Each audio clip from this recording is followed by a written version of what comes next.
Takže ahoj, ja ťa vítam na mojich stránkach alebo v tomto videu. Ak momentálne pozeráš, predpokladám, že kvôli tomu, že máš záujem o cvičenie v tehotnosti, či už pre seba alebo pre niekoho, koho poznáš, že by sa mu možno zišlo. Rozhodla som sa natočiť takéto video, kde by som povedala možno pár informácií o tom, aké nejaké základné pravidlá dodržiavať v tom cvičení tehotenskom.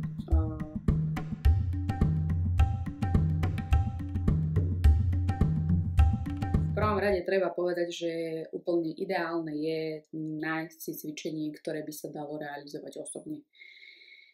Niekde v tvojej blízkosti, ak máš nejakého cvičiteľa jogy, poprípade aj tehotenské pilates, tak je to fajn spôsob, ako si udržať vlastne nejakú kondíciu, ale aj tú funkčnosť toho tela. Pretože mám taký pocit, aj ja teda počas môjho tehotenstva zo svojho okolia, že viacej ľudí sa prikladá k názoru, že nie je vlastne až tak optimálne sa hýbať v tehotenstve. Chvála Bohu, moja vlastná gynekologička k týmto ľuďom absolútne nepatrí a toto bola prvá informácia, ktorú mi povedala, keď som sa zmýnila, že teda nejak plánujeme rodičovstvo, tak povedala, že prosím vás, hlavne sa neprestaňte hýbať.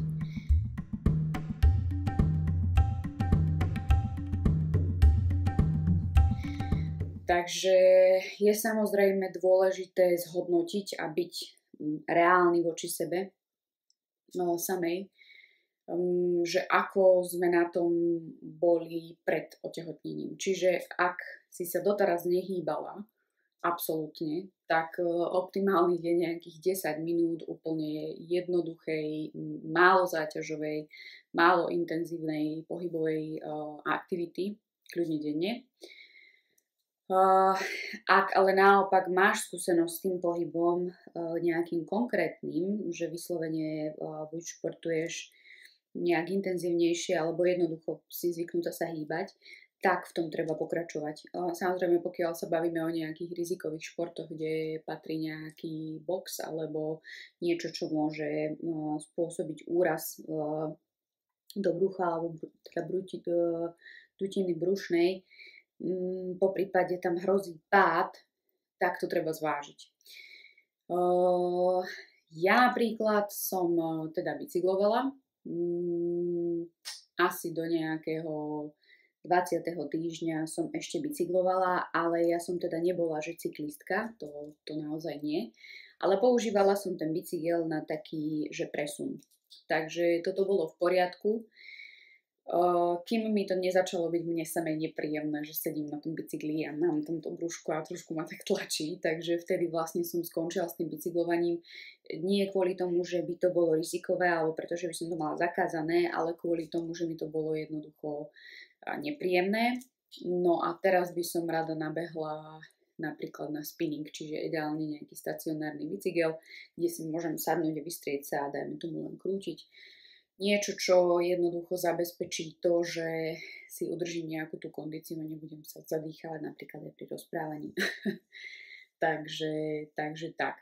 Čiže treba byť reálny voči tomu, že ako sme cvičili pred samotným otehotnením a k tomu sa tak aj postaviť. Čiže pokiaľ sme boli aktívni, tak v tej aktivite, ak to teda neboli rizikové športy, vytrváme. Pokiaľ len teraz nám teda doplo, že by sme sa radi hýbali, tak začať veľmi, veľmi zľahka. Asi by som to neriskovala s tým prvým trimestrom. Čiže vyčkala by som, kým prejde ten prvý trimester a až po ňom by som sa začala hýbať a veľmi, veľmi jednoducho.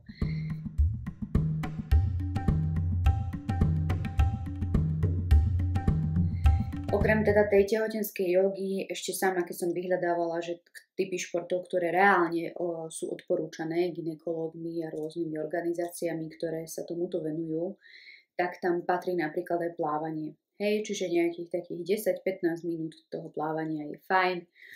Chôdza, nie jogging, chôdza, trekking som chcela povedať, s tými paličkami. Po prípade vyslovene nízkozáťažové aktivity.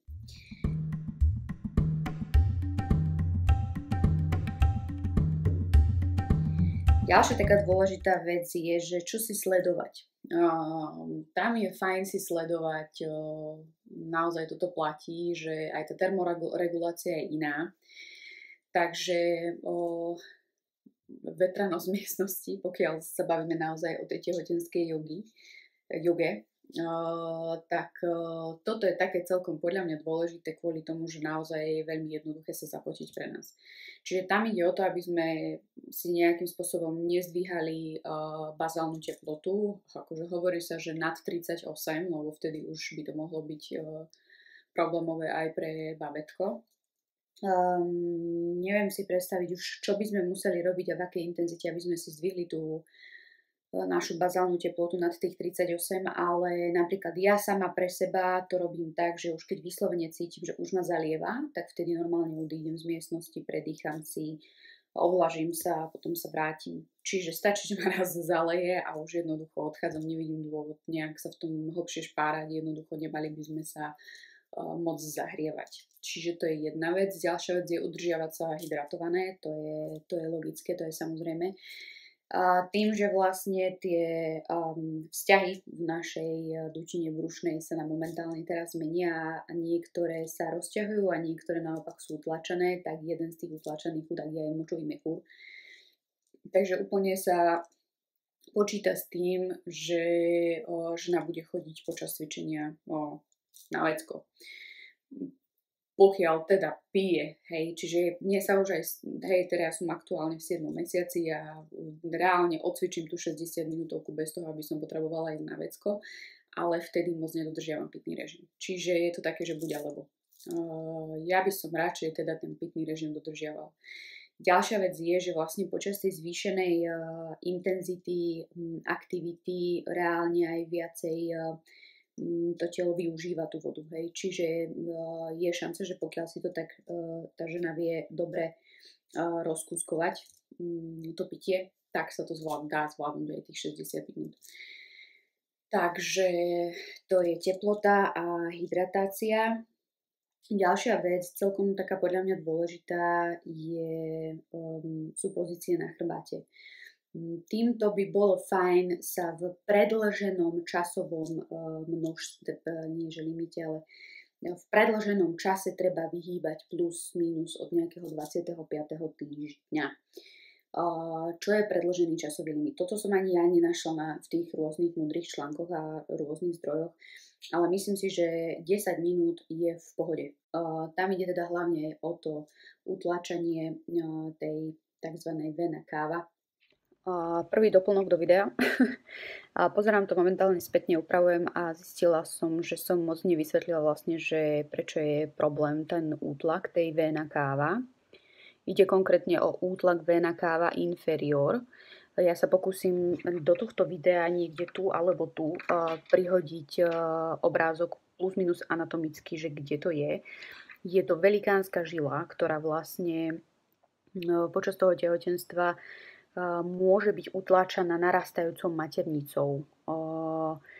Je to problém v tom, že vlastne základná úloha tejto žily je zbierať neokysličenú krv z dolných končatín a vlastne z celej brušnej dutiny a teda prechádza alebo je vytlačaná do srdca, konkrétne do pravej časti, tam sa okysličí a vlastne nejakým spôsobom takto prebieha tá cirkulácia. Problém je v tom, že vlastne my limitujeme tú cirkuláciu týmto spôsobom, keď je tam príliš veľká kompresia, príliš veľký útlak na tú venu cavu inferior, tak vlastne tam môže byť limitovaná táto časť tej cirkulácie. To znamená, že môže to okrem tých symptómov, ktoré za chvíľu spomeniem vo videu pôvodnom, spôsobiť vlastne aj to, že nie sú privážané ku bábätku živiny a hlavne teda, no vlastne živiny, hej, chcela som povedať, že kyslík, ale tak všetko dostáva aj tak cez placentu, takže toto môže byť problém a výsledok môže byť katastrofálny vo veľmi nízkom percente bábetiek, samozrejme, sa tu bavíme o katastrofických scenároch, ktoré naozaj sa chvála Pánu Bohu dejú len veľmi málo a musela by to byť naozaj veľká a intenzívna a dlhotrvajúca kompresia tejto žily. Takže to nám neurobí 10-minútová šavasana. Takže neurobí nám to 10-minútová mŕtvola, takže myslím si, že si kľudne môžeme do nej vyložiť nohy.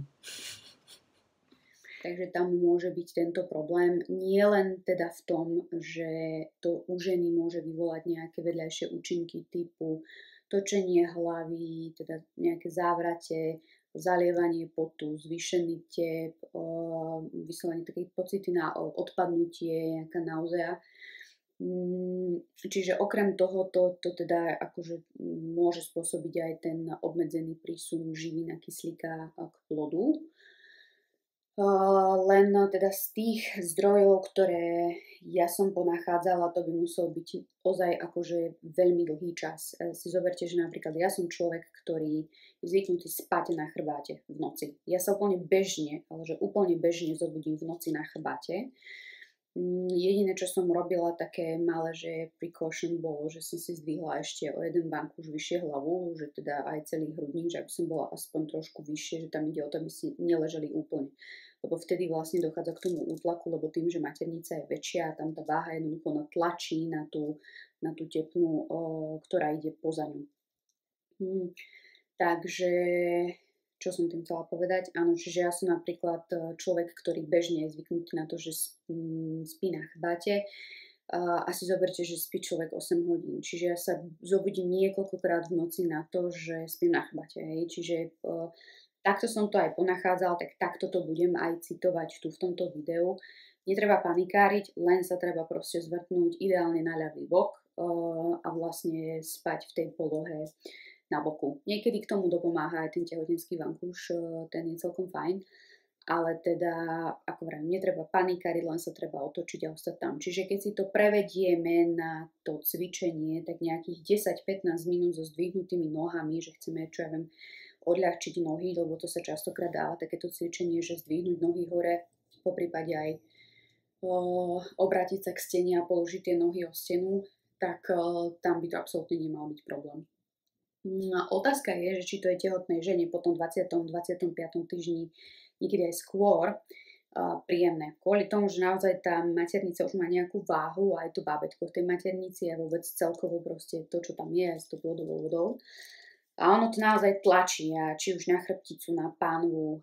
Čiže tuto, pokiaľ to tej žene, pokiaľ to tebe nie je príjemné, tak veľmi fajn zabezpečiť si ten bolster alebo čokoľvek, čo ťa zdvihne trošku vyššie. Môže to byť aj obyčajný vankúš, že vyslovene sa vypodložiť. Čiže toto by mohlo byť celkom fajn riešenie. A myslím, že z tých takých... Áno, hot yoga sa treba samozrejme vyhýbať, však to je to samotné odvetranie, ktoré som spomínala, a tá teplota. Hydratácia, neležať na chrbáte. Dobre. Čiže to sú také všeobecné. Aha, ešte jedna vec. Čo sa týka tých patológií, tak môže sa kľudne stať, deje sa to, aj sa o tom častokrát rozpráva, je tvrdnutie brucha. Pokiaľ cvičenie jogy v tebe spôsobuje to, že ti začne tvrdnúť brucho, asi si jednoducho všimneš si, že tá joga spôsobuje tvrdnutie brucha, intenzívne frekventovanie, tak to netreba robiť. Vyslovene by som necvičila vôbec. Čiže treba sa vyhýbať jednoducho aktivitám, ktoré spôsobujú to, že nám tá maternica stvrdne. Takže tak. Toto sa ale akože, tak stretla som sa tiež s rôznymi informáciami, ale ja som bola na toto upozornená hlavne od toho 20. 25. týždňa. Že vtedy si to tak človek vie aj najviac všimnúť. Ono, niektoré tvrdnutie je vlastne celkom prirodzené. So zmenou polohy je prirodzené tvrdnutie. Napríklad, že na pár sekúnd, na 3 sekundy možno stvrdne to brucho, potom sa zase uvoľní. No a potom sú to hodne individuálne veci. Že pre mňa napríklad, záhadne, ja môžem jogu odcvičiť v rôznych intenzitách, mne to brucho počas tej jogy nie stvrdne. Ale stvrdne mi vtedy, keď mám hektický deň. Napríklad. Teda nie, že stvrdne, ale tvrdne.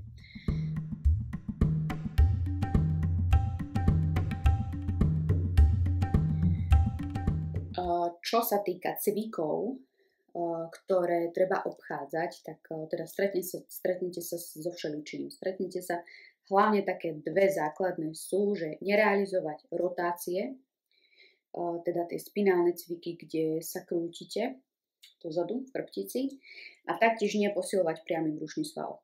No, trošku to rozoberiem. K tým rotáciám. Netreba realizovať hlboké rotácie. To znamená, že tú rotáciu vy viete obmedziť aj od hrudníka hore. A to je práve že veľmi dobré, lebo na to človek príde počas toho tehotenstva, že čím dlhšie ste tehotná a čím vo vyššom týždni tá žena je, tak ten hrudník dostáva celkom zabrať. Aj vôbec akože celkovo to držanie tela. Takže tá rotácia v tom hrudníku je práve že fajn. Čiže my ju vieme obmedziť tak, že kľudne pre nejaký taký kontrolný bod môže byť to, že kľudne priložiť ruky z bokov v oblasti pánvy a brucha a vytočiť sa v oblasti hrudníka a hlavy až očí, s tým, že si fixujete vlastne pánvu a brucho tak, aby vlastne tam ide len o to, aby oblasť drieku ostala bez rotácie, lebo tam je vlastne tá maternica a my tam akože nechceme krútiť to bábätko. Samozrejme, že keď sa trošku zvrtnete, tak ja si vždy tak poviem, že voda je nestlačiteľná a to bábätko tam je predsa v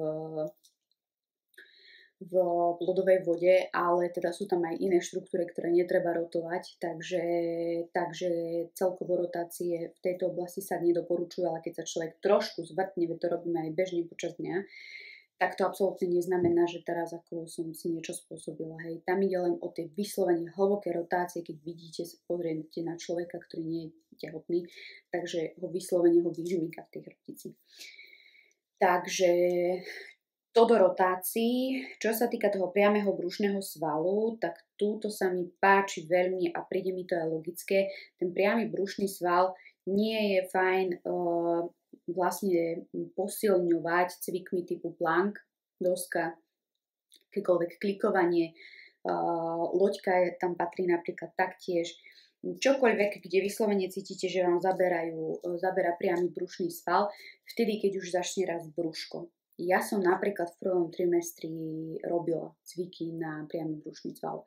Našla som to v viacerých zdrojoch, či už od fyzioterapeutov alebo aj nejakých trénerov, že tam nie je dôvod v tom prvom trimestri, ak v ňom cvičíte, v tom prvom trimestri sa obávať toho, že by tam vlastne mohlo dôjsť k nejakému počiatku nejakej diastázy, teda rozchodu toho priamého brušného svalu, pretože tam to brúško ešte proste není. Hej. Takže toto boli ich argumenty a mne to prišlo celkom logické. Čiže tým nechcem povedať, že som v prvom trimestri urobila 30 klikov, to absolútne nie. Ale čaturange som sa nevyhýbala. Hej, čiže tak, možno som bola zvyknutá ich urobiť, poviem 30, tak v tom prvom trimestri som ich urobila 15. Hej, čiže som to napríklad striedala s položením kolien a tak ďalej. Ale netreba sa bať toho, že ako náhle cvičíte a ako náhle pocítite, že zapájam priamy brušný, takže teraz okamžite sa vám to rozíde. Hej. Takže to je priamy brušný, takže rotácie priamy brušný. Taktiež sa neodporúča robiť záklony, to je veľká logika v tomto a týka sa to najmä tehotnej ženy, teda predovšetkým a asi len nie toho bábätka. Hej. Takže čo sa týka nášho tela, tak to ťažisko sa posúva dopredu. Hej. To znamená, že my to ťažisko máme, alebo tú os tela viacej dozadu, stredom pánvy, keď je žena tehotná, tak sa posunie viac dopredu. To je to typické nekontrolované vlastne držanie tela tehotných žien, keď vidíte, idete po ulici a ide najprv brucho a potom žena. Je to niečo, s čím dokážeme pracovať a práve tá joga je na toto s tými cvikmi úplne perfektná, pretože keď vlastne posilníme tie posturálne svaly pánvového dna a budeme držať tú pozíciu, že s tým nie, že nechcem povedať, že podsadiť pánvu, že my úplne zrušíme to spodné zakrivenie, len jednoducho nepúšťať úplne tú pánvu, respektíve to brúško, že máme úplne až to prehnutie v tej chrbtici. tak si vieme veľmi pomôcť. Takže jednak je to také bežné držanie tela a jednak počas tých cvičení akýkoľvek záklon, napríklad keď ideme do vysokej hory, tak samozrejme ideme do záklonov, tak my do tých záklonov neideme a neideme do toho kvôli tomu, že tá naša krížová oblasť už dostatočne dostáva zabrať aj bez toho, aby sme robili záklony. Pretože to ťažisko je posunuté a jednoducho celá tá váha je hlavne na tej oblasti krížov. Takže to je čo do cvičení a myslím, že som povedala všetky rotácie, záklony, priamy brušný. To je asi všetko. No treba si teda merkovať to brúško, hej, dávať pozor na to, na tie cvičenia, aby sme v podstate celá tá tehotenská joga je aj o tom, že vlastne my uspôsobujeme tie cvičenia aj priestor v bruchu. Čiže keď si zoberiete napríklad klesanie do hlbokého predklonu, tak nohy idú na šírku. Najprv mi stačilo na šírku bedier, respektíve pánvy. Teraz už mi to nestačí. Teraz už musím dať naozaj skoro na šírku podložky tie nohy, pokrčiť tie nohy a kolena a vyslovene sa vyvesiť do toho hlbokého predklonu. Rovnako to platí vlastne o všetkých tých cvičeniach, kde jednoducho idete dopredu bruchom smerom ku stehnám. Takže tak. A myslím si, že to je asi všetko. Keby ma ešte niečo napadlo, tak samozrejme doplním do tohoto videa alebo urobím nejaké nové.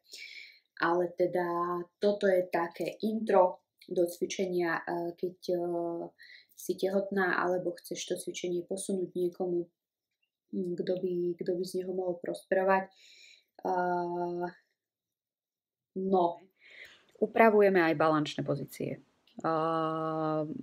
Nenapadlo mi to hneď kvôli tomu, že pokiaľ máš skúsenosť s jogou dlhodobo, znamená, že robíš aj balančné pozície, je dosť veľká šanca, že tvoja rovnováha a tvoj polohocit je dostatočne rozvinutý na to, aby jednoducho aj v tom tehotenstve si dokázala udržať dobrú a správnu a dostačujúcu teda hlavne rovnováhu v tých jednotlivých rovnovážnych pozíciách typu tanečník, strom, rovnovážny bojovník. Po prípade aj tie prechody, hej, napríklad z bojovníka 3 do pozície stonky, alebo nejaké tie posilňovačky typu rovnovážny bojovník do bojovníka 3 napríklad. Chcela som tým povedať, že aj toto patrí áno, k balančným pozíciám alebo sekvenciám. Takže pokiaľ s tou jogou už skúsenosť máš, je dosť veľká šanca, že jednoducho s týmto problém mať nebudeš. Pokiaľ s tou jogou len začínaš, alebo ti začali robiť problém rovnovážne pozície, tak buď vyhľadávaj miesto v jogovni vedľa steny, aby si sa vedela vždy pridržať buď od začiatku, ako tá asana je realizovaná, alebo vyslovene iba tak ako pomôcku. Po prípade si vypýtaj stoličku. Len tam tiež bacha na to, že aká je to stolička. Ja viem, že to znie úplne, že prečo je to dôležité. Nie každá je taká stabilná, že jednoducho ti to pomôže, hej. Takže môžeš sa kľudne, pointa je, že môžeš sa tej stoličky prichytiť, keď sa robia tieto balančné cviky. Po prípade, môže byť len vlastne vedľa teba položená a máš to ako kvázi stenu, ako nejakú taký záchytný bod. Čiže potáčaj si tú stoličku tak, aby bola bezpečne, lebo niekedy, keď ju vlastne otočíš z tej časti, ako je opierka, tak a úplne, že vyslovene sa zahraníš do nej, hej, že vyslovene ju do nej zatlačíš, tak sa ti ešte môže prekoprcnúť a horšie si urobíš. Takže preto vravím, že bacha, aká je stolička, ako si ju otočíš.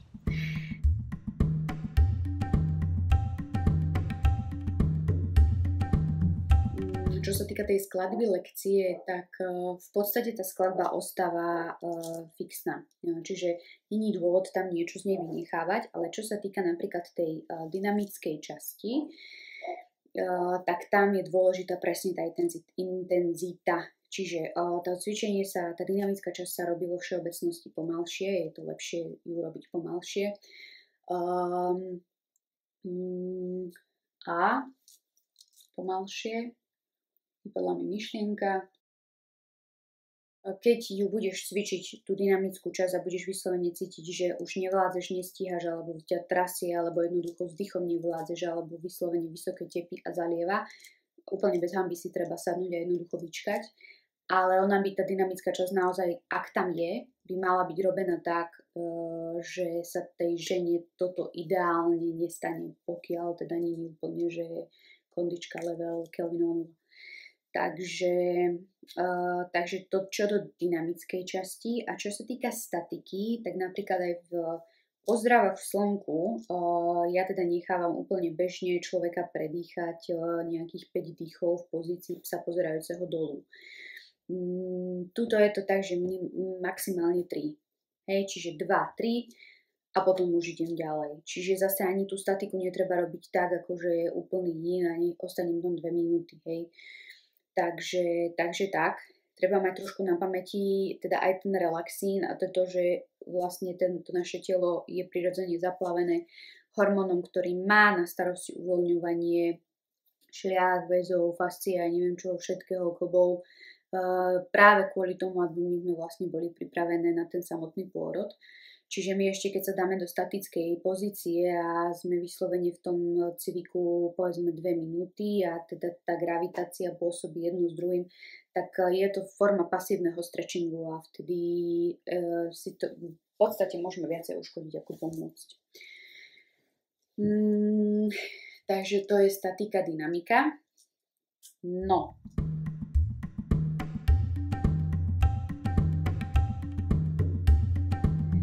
Záleží od toho teda, že či sa bavíme o dýchaní v rámci nejakých takých, že pranajamových cvičení, alebo dýchania v rámci prevádzania asan. Takže keď pôjdem na to tak, ako je zostavená lekcia, teda aspoň ako ja ju zostavujem. Čiže keď realizujeme asány, tak je fajn dýchať do hrudníka, čiže to platí, ako aj s jogou, ako sme zvyknutí. Čiže mať pevné svaly pánového dna, vyslovene držať to brúško, nebať sa toho, s tým, že to dýchanie ide sem. Čiže do strán, do hrudníka. Pre kontrolu, hej, ruky na hrudník, hrudný kôš z bokov a dýcham vlastne do bokov. Pričom svaly pánového dna sú stále vlastne aktívne a pevné. Čiže pri pevnom bruchu dýcham do hrudníka, dýcham stále nosom. Ako náhle máte potrebu dýchať ústami, skúste si tak, že odpočinúť. S výnimkou tzv. Tehotenskej rinitídy, čo je celkom že reálna vec, a to je teda plný nos, nádcha počas tehotenstva. Viem, o čom hovorím. Mňa teda neopúšťa už nejakého pol roka. A je to veľmi zábavné. Hlavne, keď si chcem urobiť tie pranajamové cvičenia, lebo keď rozprávam, áno. Takže takto to bežne až tak nepočuť deva takú dodátku, že betón, ale naozaj tie sliznice sú napuchnuté, sú viac prekrvené a jednoducho to spôsobuje to, že nie vždy sa mi dá úplne čisto dýchať nosom. Respektíve dýcham ním, ale fúčim ako ješ. Takže pokiaľ si potrebujete sa párkrát nadýchnúť ústami, lebo máte tento istý stav, čo mám napríklad aj ja, síce tehotenskú rinitídu, tak to je OK. Skôr som hovorila o tých stavoch, že vyslovene už nevládzete dýchať nosom, tak musíte otvárať ústa, tak je to taká kontrolka, že OK, oddychnem si. Čiže to je, čo sa týka dýchania počas cvičenia a čo sa týka dýchania, respektíve pranajamových cvičení po asánach, tak je fajn nerobiť tie, ktoré vlastne sú intenzívne a majú nás akože rozprúdiť. Čiže úplne ideálny je úplne klasika, čo ani není pranajamové cvičenie, je plný jogový dých. Ani ho tak nemusíme nazývať, že pranajamové cvičenie, ale je to fajn si ho spraviť ako dýchové cvičenie. Čiže to je toto a potom striedavé dýchanie z jednej a z druhej nosovej dielky. Čiže či už proste pôjdete, že len z pravej, len z ľavej, alebo alternatívne. Tak to už nechám na vás. Je to veľmi zábavné s tou tehotenskou rinitídou. Čiže treba sa skúsiť aspoň vysmrkať trošku, ale tak na to už si prídeš. Takže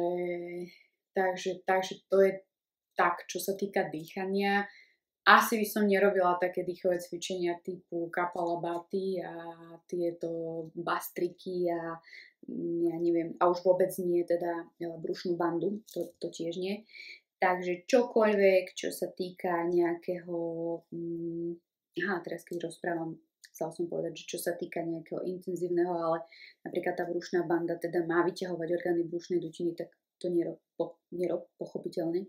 Ale keď už rozprávam o tej brušnej dutine, tak čo sa týka tých cvikov, tak pochopiteľne nelíham na brucho. Hej, takže netreba ho ani nejakým spôsobom pritlačiť alebo urobiť mu nejakú takúto neplechu. No. Takže tak. Dobre.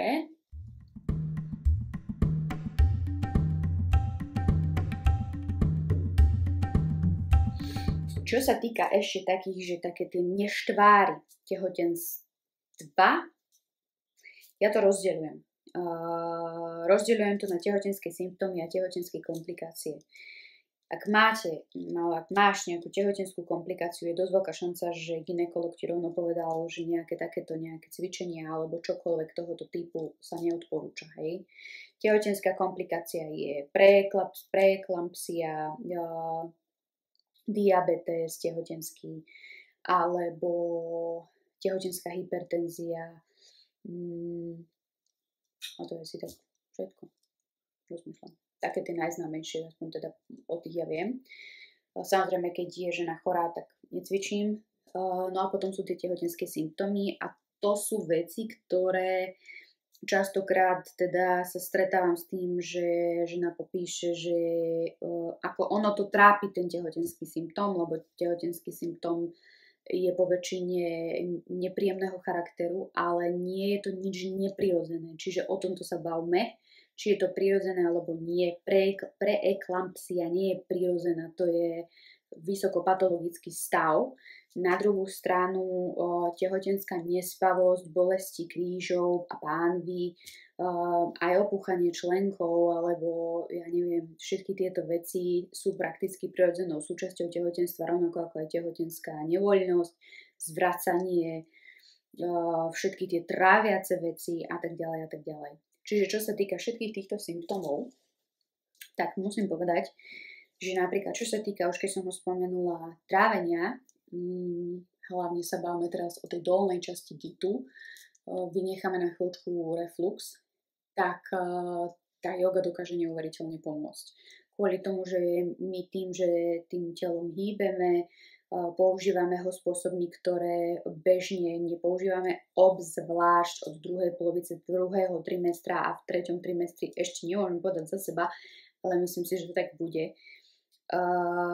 Čiže obzvlášť v tomto období, čiže v druhej polovici tehotenstva, pochopiteľne, lebo sme väčšie. A to by ani tak nevadilo, že sme teda väčšie, len ono celé naše telo funguje viac v prospech toho bábätka ako v prospech náš, dá sa povedať. Hej. Čiže je to úplne geniálne zariadené, aby jednoducho to bábätko ostalo v zdraví a v pohode.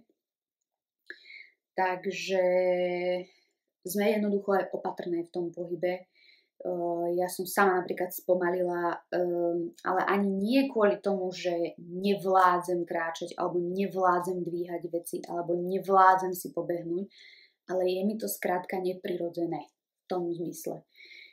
Príde mi to také, že sa sama seba opýtam, že na čo? Veď mám tu nejak jednokilovú bytosť aktuálne, jednoducho narastajúce brucho a len sama sebe dokazovať, že ešte sa tak dokážem hýbať, mi príde ako, že vlastníkomu robím dobre.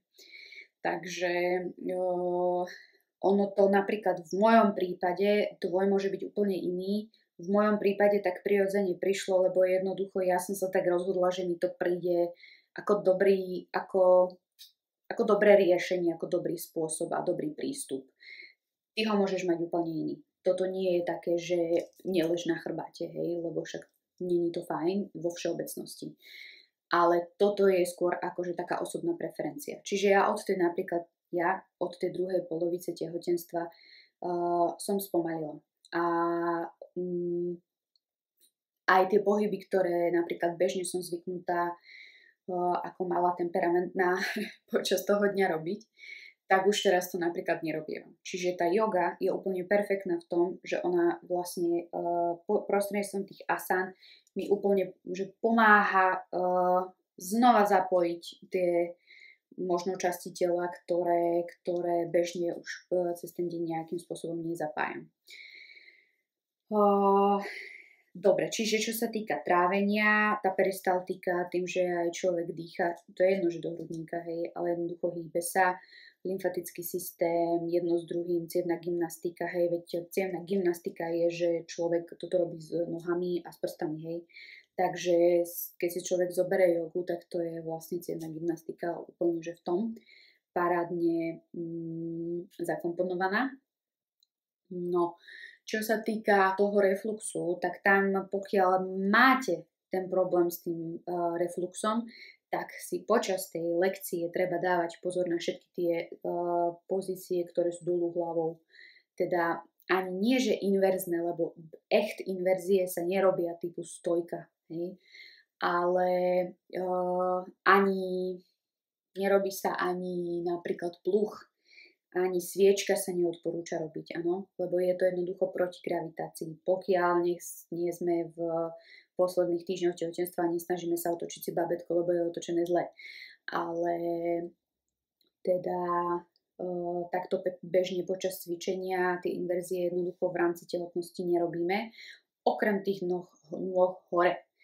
Ale máme také cvičenia, teda máme také asány typu hlboký predklon, alebo napríklad pes pozerajúci dolu, tak vtedy to sa nebere ako inverzia per se, napriek tomu hlavou sme dolu. A vtedy vlastne sa môže stať to, že ten reflux naozaj, je to zase fyzika, čiže tie kyseliny sa nám tam popúšťajú dole tým krkom.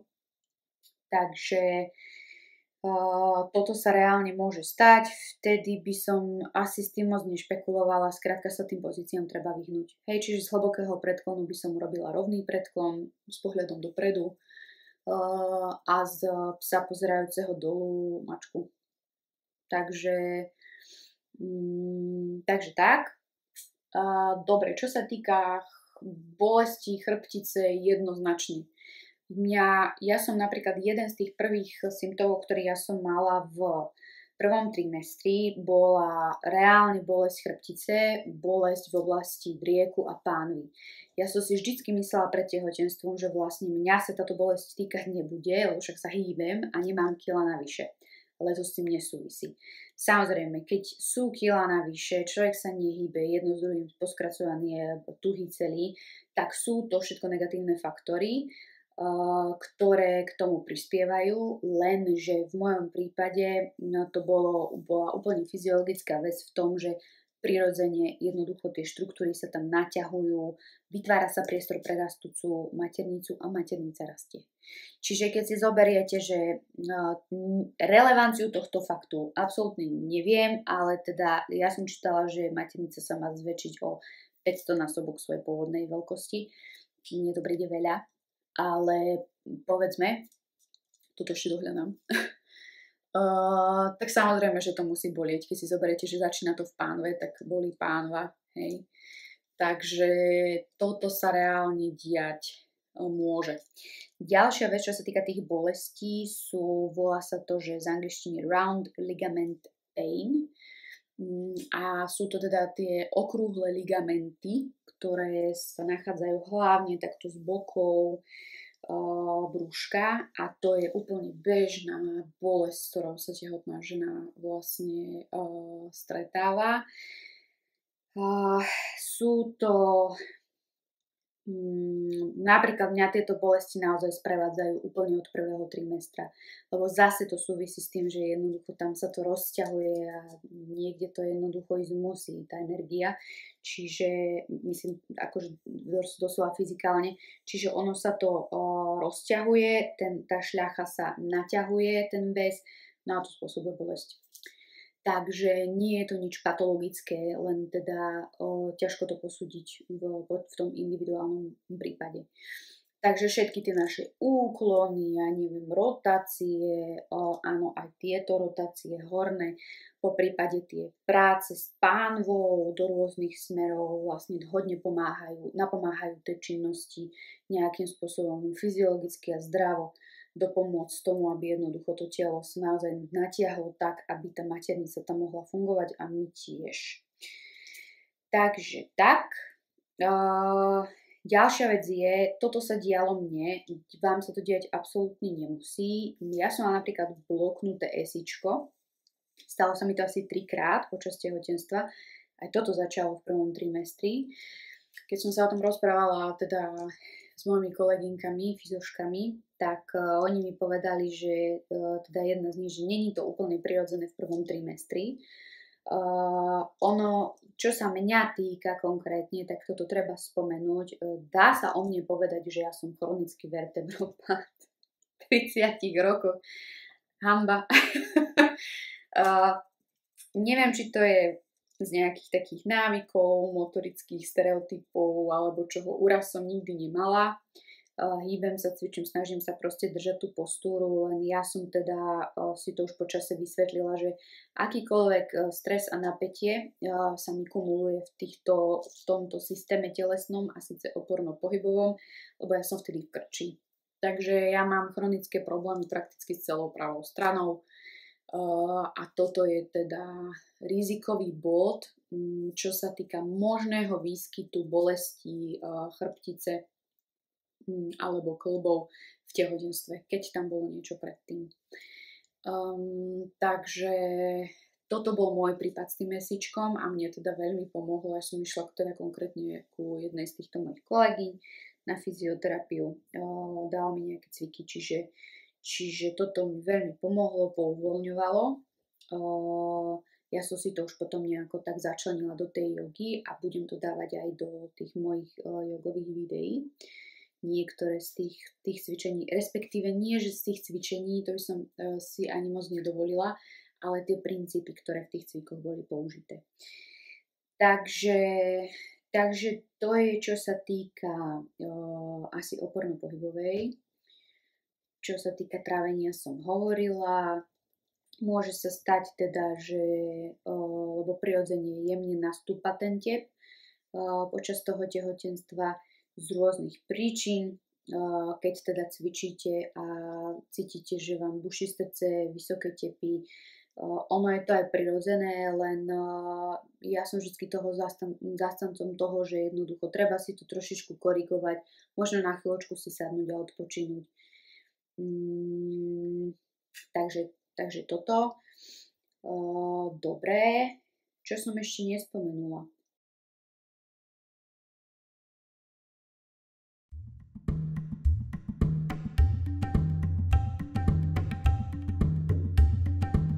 Treba si merkovať a bude to fajn. Takže asi mám všetko. Keby ťa ešte niečo napadlo alebo zaujímalo, tak kľudne mi napíš. Kľudne sa pýtaj.